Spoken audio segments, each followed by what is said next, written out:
This video is presented to you by CXO Learning Academy, a learning initiative by CXO Math. The basic accounting equation is assets equal to liabilities plus owner's equity. This is part of the 5 elements of accounting.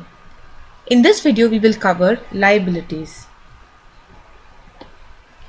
A liability is defined as an obligation arising during the course of business operations. Liabilities are settled over time through the transfer of economic benefit, including money, goods or services. Liabilities in financial accounting need not be legally enforceable, but can be based on equitable obligations or constructive obligations. An equitable obligation is a duty based on ethical or moral consideration. A constructive obligation is an obligation that is implied by a set of circumstances in a particular situation as opposed to contractual based obligation. Now the liability has following characteristics. Any type of borrowing for improving business or increasing personal income. A liability can be short term or long term. It can be a responsibility that entails settlement in the future through transfer or use of assets, provision of services. Classification of liabilities in the balance sheet.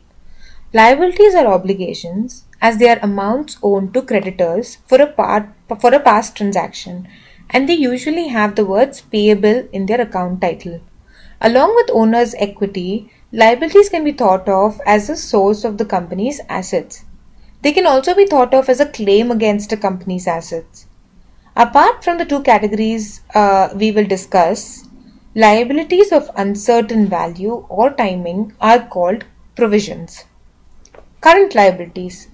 Liabilities that are expected to be liquidated within a period of a year is called current liabilities.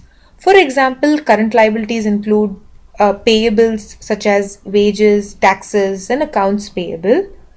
Unearned revenue when adjusting entries take place are also part of current liabilities. Portions of long-term bonds or debt to be paid this year and short-term obligations, for example from purchase of equipment etc., are all current liabilities. Long-term liabilities. These liabilities are reasonably expected not to be liquidated within a year. For example, long-term liabilities include issued long-term debt, long-term bonds, notes payable, lease payments, pension obligations, and long-term product warranties. Continue watching this space and we will keep providing more videos on all your favorite topics. Please give us feedback at learning@cxomath.com to improve the quality of the videos. Thank you for watching this video. This video is presented to you by CXO Learning Academy, a learning initiative by CXO Math.